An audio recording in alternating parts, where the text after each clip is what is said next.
ਅਸੀਂ ਕਹਿੰਦੇ ਹਾਂ ਵੀ ਸਾਡਾ ਜੀਵਨ ਨਹੀਂ ਬਦਲਦਾ। ਕਿਉਂ ਨਹੀਂ ਬਦਲਦਾ? ਕਾਰਨ ਕੀ ਹੈ?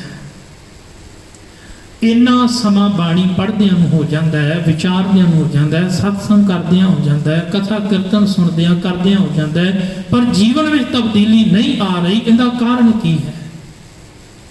ਕਦੀ ਆਪਣੇ ਆਪ ਤੋਂ ਪੁੱਛੀਏ ਆਪਾਂ ਗੁਰੂ ਕੋਲ ਬੈਠ ਕੇ ਵੀ ਗੁਰੂ ਸਾਹਿਬ ਅੱਜ 10 ਸਾਲ 20 ਸਾਲ ਹੋ ਗਏ ਨੇ, 30 ਸਾਲ ਹੋ ਗਏ, ਜ਼ਿੰਦਗੀ ਦਾ ਇੰਨਾ ਲੰਮਾ ਸਮਾਂ ਗੁਜ਼ਰ ਗਿਆ ਹੈ, ਬਾਣੀ ਪੜ੍ਹਦਿਆਂ ਹੋਇਆ ਬਾਣੀ ਕੰਠ ਵੀ ਹੋ ਗਈ ਹੈ, ਪਰ ਨਹੀਂ, ਜੀਵਨ ਵਿੱਚ ਸਹਿਜ ਨਹੀਂ ਆਇਆ, ਅਡੋਲਤਾ ਨਹੀਂ ਆਈ, ਜੀਵਨ ਦੇ ਵਿੱਚ ਖੇੜਾ ਨਹੀਂ ਆਇਆ।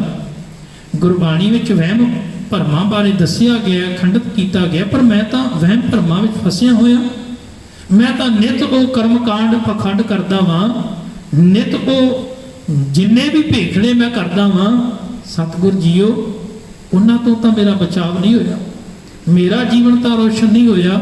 ਕਾਰਨ ਕੀ ਹੈ? ਗੁਰੂ ਸਾਹਿਬ ਦੱਸਣਗੇ ਅਸਲ ਦੇ ਵਿੱਚ ਗੁਰਬਾਣੀ ਦਾ ਚਾਨਣ ਸੀ, ਪਰ ਆਪਾਂ ਗੁਰਬਾਣੀ ਦਾ ਚਾਨਣ ਆਪਣੇ ਜੀਵਨ ਵਿੱਚ ਨਹੀਂ ਕਰ ਸਕੇ। ਕਿਉਂ?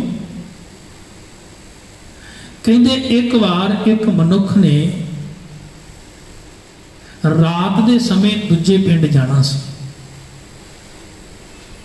ਪੁਰਾਣੇ ਸਮੇਂ ਦੀ ਗੱਲ ਹੈ, ਅੱਜ ਵਰਗਾ ਪ੍ਰਬੰਧ ਨਹੀਂ ਸੀ ਵੀ ਜਿਵੇਂ ਅੱਜ ਕੱਲ੍ਹ ਪੱਕੀਆਂ ਸੜਕਾਂ ਨੇ ਤੇ ਸੜਕਾਂ ਦੇ ਉੱਤੇ ਸਾਈਨ ਬੋਰਡ ਲੱਗੇ ਨੇ ਤੇ ਉਹਨਾਂ ਸੜਕਾਂ ਦੇ ਉੱਤੇ ਲਾਈਟਾਂ ਵੀ ਲੱਗੀਆਂ ਹੋਈਆਂ ਨੇ ਤੇ ਮਨੁੱਖ ਦੇ ਕੋਲ ਸਾਧਨ ਵੀ ਨੇ। ਹੁਣ ਤੇ ਘਰ ਘਰ ਸਾਧਨ ਹੋ ਗਏ ਨੇ, ਪਰ ਇੱਕ ਸਮਾਂ ਐਸਾ ਸੀ ਬੰਦੇ ਕੋਲ ਨਾ ਸਾਧਨ ਯੋਗ ਹੁੰਦੇ ਸਨ, ਨਾ ਇਹੋ ਜਿਹੇ ਰਸਤੇ ਹੁੰਦੇ ਸਨ, ਨਾ ਹੀ ਇਹੋ ਜਿਹੀਆਂ ਲਾਈਟਾਂ ਦਾ ਕੋਈ ਪ੍ਰਬੰਧ ਹੁੰਦਾ ਸੀ, ਤੇ ਮਨੁੱਖ ਨੂੰ ਬਹੁਤਾ ਸਫ਼ਰ ਤੁਰ ਕੇ ਕਰਨਾ ਪੈਂਦਾ ਸੀ। ਔਰ ਰਾਤ ਦੇ ਹਨੇਰੇ ਵਿੱਚ ਤਾਂ ਹੋਰ ਵੀ ਮੁਸ਼ਕਲ ਹੁੰਦੀ ਸੀ। ਹੁਣ ਉਹ ਮਨੁੱਖ ਨੇ ਦੂਜੇ ਪਿੰਡ ਜਾਣਾ ਹੈ, ਕਿਸੇ ਕੰਮ ਤੋਂ ਜਾਣਾ ਹੈ, ਪਰ ਉਹ ਨਾ ਆਪਣੇ ਘਰ ਵਿੱਚ ਬੜਾ ਨਿਰਾਸ਼ ਜਿਹਾ ਹੋ ਕੇ ਬੈਠਾ, ਮਾਯੂਸ ਹੋ ਕੇ ਬੈਠਾ। ਤੇ ਉਹਦੀ ਘਰ ਵਾਲੀ ਬਹੁਤ ਸਿਆਣੀ ਸਮਝਦਾਰ ਸੀ। ਉਹਨੇ ਆਪਣੇ ਘਰ ਵਾਲੇ ਨੂੰ ਪੁੱਛਿਆ ਵੀ ਤੁਸੀਂ ਇਸ ਤਰ੍ਹਾਂ ਕਿਉਂ ਨਿਰਾਸ਼ ਹੋ ਕੇ ਮਾਯੂਸ ਹੋ ਕੇ ਬੈਠੇ ਹੋ? ਤੇ ਉਹਨੇ ਅੱਗੋਂ ਆਖਿਆ ਮੈਂ ਦੂਜੇ ਪਿੰਡ ਜਾਣਾ ਹੈ, 2 ਮੀਲ ਦੂਰ ਹੈ, ਪਰ ਰਾਤ ਦਾ ਹਨੇਰਾ ਹੈ, ਰਸਤਾ ਠੀਕ ਨਹੀਂ, ਤੇ ਮੈਂ ਜਾਵਾਂ ਕਿਵੇਂ? ਘਰ ਵਾਲੀ ਨੇ ਘਰ ਦੇ ਵਿੱਚ ਇੱਕ ਲੈਂਪ ਟੰਗਿਆ ਸੀ। ਪੁਰਾਣੇ ਸਮਿਆਂ 'ਚ ਘਰਾਂ ਦੇ ਦੀਵੇ ਹੁੰਦੇ ਸਨ ਜਾਂ ਲੈਂਪ ਹੁੰਦੇ ਸਨ, ਅੱਜ ਵਰਗੀਆਂ ਲਾਈਟਾਂ ਨਹੀਂ ਸਨ। ਉਹਨੇ ਉਹ ਲੈਂਪ ਨੂੰ ਉਤਾਰਿਆ ਤੇ ਆਪਣੇ ਘਰ ਵਾਲੇ ਨੂੰ ਫੜਾਇਆ, ਆਖਿਆ ਆ ਫੜੋ, ਇਹਨੂੰ ਲੈ ਕੇ ਚਲੇ ਜਾਓ। ਹੁਣ ਉਸਦੇ ਘਰ ਵਾਲੇ ਨੇ ਉਹ ਲੈਂਪ ਨੂੰ ਚੱਕਿਆ ਤੇ ਘਰ ਦੇ ਬਾਹਰ ਦਿਉੜੀ ਤੇ ਰੱਖ ਕੇ ਤੇ ਚਾਨਣ ਦੀ ਮਪਤੀ ਲੱਗਿਆ ਕਰਨ ਵੀ ਕਿੰਨੀ ਦੂਰ ਤੱਕ ਰੌਸ਼ਨੀ ਜਾਂਦੀ। ਉਹਨੇ ਵੇਖਿਆ ਵੀ 10 ਕੁ ਕਦਮ ਦੂਰ ਤੱਕ ਚਾਨਣ ਜਾ ਰਹੇ, ਫਿਰ ਬੈਠ ਗਿਆ। ਉਹਦੀ ਘਰ ਵਾਲੀ ਨੇ ਫਿਰ ਪੁੱਛਿਆ ਵੀ ਹੁਣ ਕੀ ਹੋਇਆ? ਉਹ ਆਖਦਾ ਵੀ ਜਾਣਾ ਮੈਂ 2 ਮੀਲ ਦੂਰ ਹੈ, ਪਰ ਜਿਹੜਾ ਲੈਂਪ ਤੂੰ ਮੈਨੂੰ ਫੜਾਇਆ ਇਹਦੀ ਰੌਸ਼ਨੀ ਤਾਂ ਸਿਰਫ 10 ਕਦਮ ਤੱਕ ਜਾ ਰਹੀ, ਬਾਕੀ ਦਾ ਸਫ਼ਰ ਕਿਵੇਂ ਤੈਅ ਕਰਾਂ? ਤਾਂ ਉਹਨੇ ਫਿਰ ਸਮਝਾਇਆ। ਉਹਨੇ ਆਖਿਆ ਤੁਸੀਂ ਇਸ ਲੈਂਪ ਨੂੰ ਹੱਥ ਵਿੱਚ ਫੜ ਕੇ ਜਦੋਂ ਨਾਲ ਲੈ ਕੇ ਚੱਲੋਗੇ ਨਾ, 10-10 ਕਦਮ ਰੌਸ਼ਨੀ ਅੱਗੇ ਵੱਧਦੀ ਜਾਵੇਗੀ ਤੇ ਤੁਹਾਡਾ ਸਫ਼ਰ ਸੌਖਾ ਹੋ ਜਾਵੇਗਾ ਤੇ ਤੁਹਾਡੀ ਮੰਜ਼ਿਲ ਵੀ ਆ ਜਾਵੇਗੀ। ਅਸਲ ਦੇ ਵਿੱਚ ਇਹ ਕਹਾਣੀ ਸਾਡੇ ਜੀਵਨ ਦੀ ਹੈ।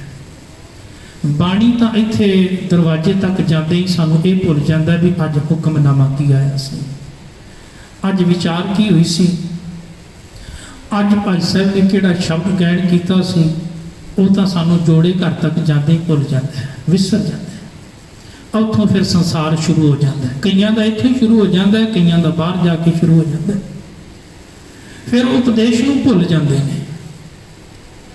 ਬਸ ਉਪਦੇਸ਼ ਗੁਰੂ ਤੱਕ ਸੀਮਤ, ਗੁਰਦੁਆਰੇ ਤੱਕ ਸੀਮਤ ਗੁਰਬਾਣੀ, ਤੇ ਆਪਾਂ ਕਹਿੰਦੇ ਸਾਡਾ ਜੀਵਨ ਜਿਹੜਾ ਬਦਲਦਾ ਨਹੀਂ, ਸਾਡਾ ਜੀਵਨ ਰੌਸ਼ਨ ਨਹੀਂ ਹੁੰਦਾ। ਮਹਾਰਾਜ ਕਹਿਣ ਲੱਗੇ ਇਹਨੂੰ ਆਪਣੇ ਜੀਵਨ ਵਿੱਚ ਨਾਲ ਲੈ ਕੇ ਚੱਲ। ਜੇ ਤੂੰ ਨਾਲ ਨਹੀਂ ਲੈ ਕੇ ਚੱਲੇਗਾ ਫਿਰ ਤੇਰਾ ਜੀਵਨ ਨਹੀਂ ਬਦਲੇਗਾ, ਤਬਦੀਲ ਨਹੀਂ ਹੋਵੇਗਾ। ਫਿਰ ਉਸ ਮਨੁੱਖ ਵਾਂਗੂ ਹੈ ਵੀ ਘਰ ਦੇ ਵਿੱਚ ਰੌਸ਼ਨੀ ਤਾਂ ਹੈ, ਲੈਂਪ ਤਾਂ ਹੱਥ ਵਿੱਚ ਫੜਿਆ, ਪਰ ਨਿਰਾਸ਼ ਹੈ, ਮੰਜ਼ਿਲ ਤੱਕ ਨਹੀਂ ਪਹੁੰਚ ਸਕਦਾ। ਮੰਜ਼ਿਲ ਆਵੇਗੀ ਉਦੋਂ ਜਦੋਂ ਸਾਡੇ ਕੋਲ ਗੁਰੂ ਰੂਪੀ ਗਿਆਨ ਕੋਲ ਹੋਵੇਗਾ। ਫਿਰ ਆਪਾਂ ਜਦੋਂ ਮੰਜ਼ਿਲ ਵੱਲ ਵਧਾਂਗੇ, ਫਿਰ ਗੁਰੂ ਸਾਨੂੰ ਇਹ ਦੱਸੇਗਾ ਵੀ ਇਹ ਰਾਹ ਤੇ ਤੂੰ ਤੁਰਨਾ ਹੈ ਕਿ ਨਹੀਂ ਤੁਰਨਾ। भाई गुरदास जी ने बड़ा प्यारा बचन आख्या, कहते एक मनुख ना कह लगे आके पूछता है बई मैं रब दे घर जाना है ते मैनू राह दसो।